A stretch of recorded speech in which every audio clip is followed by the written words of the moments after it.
Sekarang kita membahas dulu sedikit cerita pada episode sebelumnya, di mana Chu Xiu yang berjanji untuk mengajak Peng Yao jalan-jalan jika Peng Yao bisa memberikannya ramuan kembali ke asal yang telah ditempa oleh Master Qi Wuhen. Dan di saat Chu Xiu sedang menunggu Peng Yao yang sedang bersiap-siap, datanglah ke sana Ye Hongyu yang mengatakan kalau dia gagal menemukan pencuri yang mengambil uang mereka. Lalu Ye Hongyu mengatakan kalau putra suci Yao Guang yaitu Xian Xinghai telah datang ke ibu kota. Dan ada kabar burung yang mengatakan kalau Xian Xinghai telah mendapatkan rahasia Dao Zimi yang sedang dicari oleh Chu Xiu. Kemudian, Chu Xiu malah membawa Peng Yao ke tempat hiburan malam terbesar yang ada di ibu kota. Tak lama kemudian, mereka berdua pun keluar dari sana dan bertemu dengan Xian Xinghai yang berada di depan pintu masuk gedung Jushi. Sehingga perselisihan kecil pun terjadi di sana karena Xian Xinghai menjadi sangat kesal kepada Chu Xiu. Setelah itu, Peng Yao pun bertanya kepada Chu Xiu kapan dia akan menerimanya, karena Peng Yao sangat berharap kalau dia bisa menjadi pasangan Dao dari Chu Xiu. Apakah jawaban yang akan diberikan oleh Chu Xiu? Tanpa banyak berbasa-basi lagi, kita langsung saja menuju ke pembahasannya. Cerita berlanjut. Mendengar pertanyaan dari Peng Yao pada episode sebelumnya, Chu Xiu malah tersenyum. Dia bilang, "Kau harus menunggu sampai kau bisa menguasai semua yang aku ajarkan saat berada di dalam gedung Jushi. Jika kau sudah bisa memahaminya dengan baik, cinta itu akan datang dengan sendirinya." Peng Yao yang tidak begitu mengerti dengan apa yang dimaksud oleh Chu Xiu, tentu saja dia merasa kebingungan dan berkata, "Jadi apa yang harus aku lakukan?" Tapi Chu Xiu tidak menjawab pertanyaan dari Peng Yao kepadanya dan langsung mengajaknya untuk pulang. Dia bilang, "Kita bahas hal itu lain kali. Karena sekarang sudah larut malam, kita harus kembali ke kedutaan besar tanah suci Taishu." Peng Yao pun kembali bertanya, "Baiklah kalau begitu, apa yang akan kau lakukan setibanya di sana?" Chu Xiu menjawab, "Tidak ada yang akan kita lakukan lagi. Kau langsung pergi saja untuk beristirahat, karena aku akan kembali ke pengasingan untuk berlatih dalam beberapa minggu ke depan."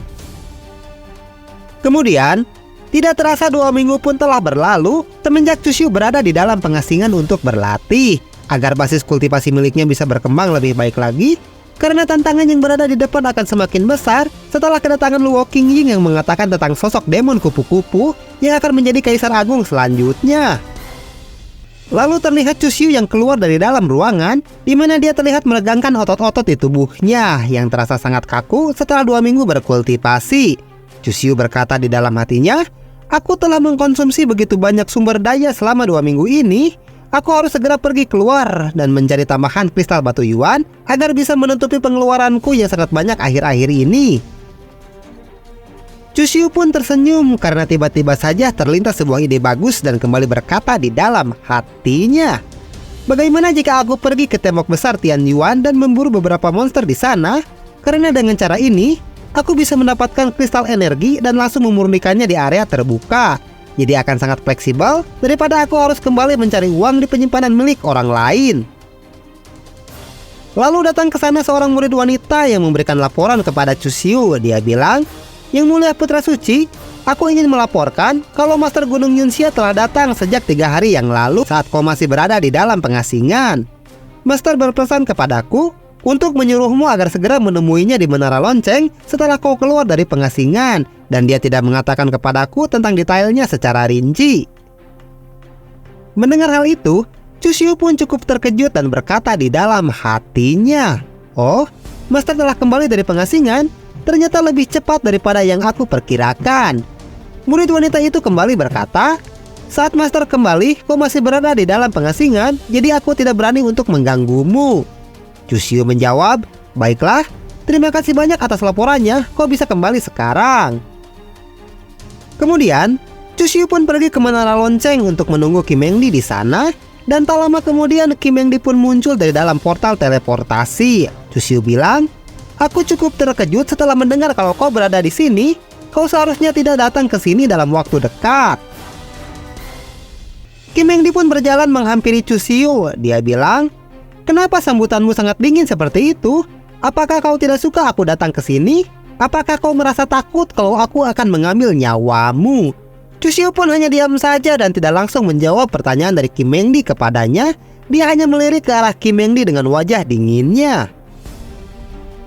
Rupanya, Cusiu sedang mengamati perubahan tubuh Kim Mengdi yang telah keluar dari pengasingan, dan Cusiu pun melihat ada sedikit yang berbeda lalu berkata di dalam hatinya, Master tetap saja terlihat cantik, meskipun dia menjadi lebih kurus daripada sebelumnya. Mungkin juga hal itu disebabkan karena dia kekurangan energi kehidupan yang sudah lama tidak aku berikan kepadanya.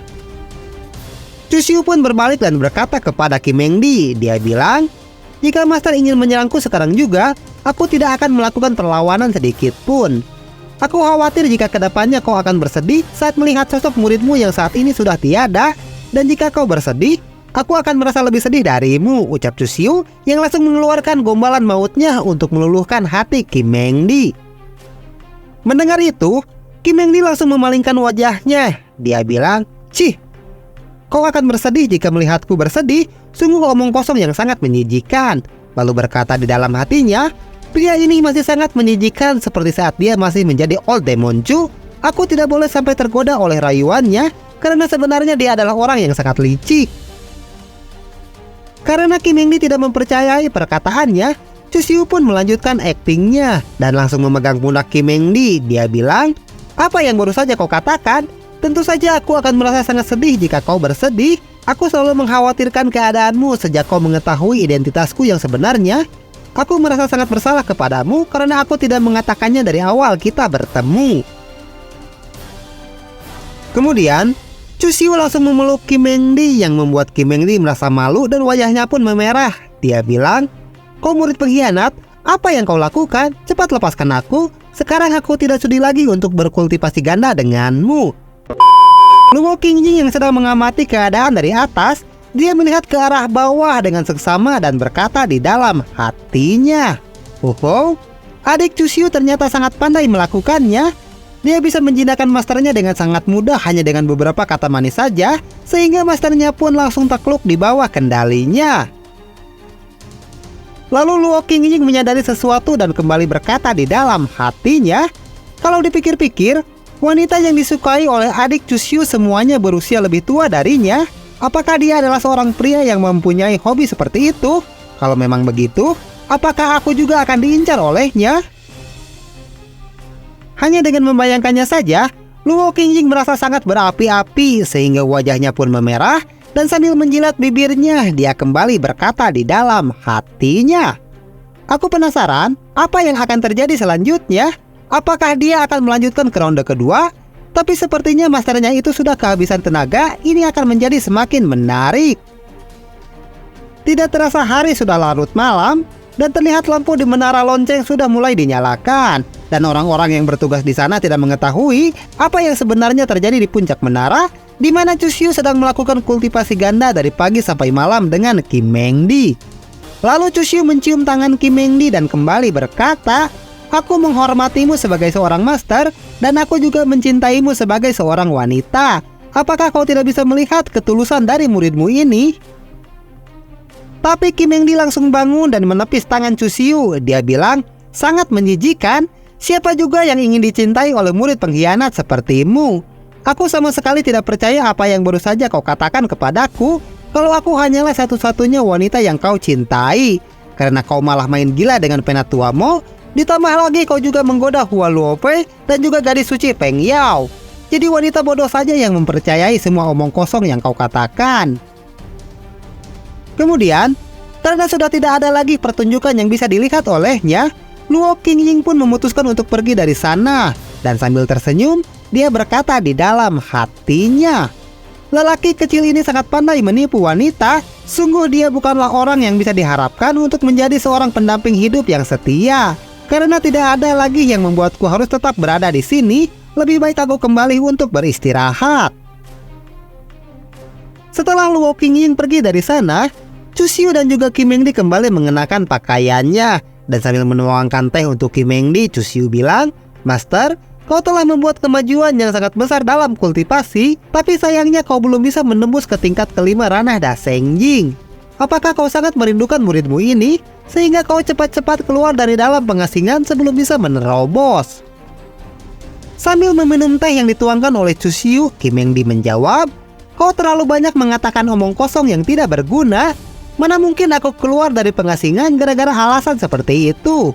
Aku meninggalkan tanah suci Taisu dan datang ke sini karena aku sedang menjalankan sebuah misi. Kim Hengdi kembali berkata, kau pasti pernah mendengar tentang Zhongzhou kan? Tempat rahasia itu memiliki keterkaitan dengan rahasia Douzimi.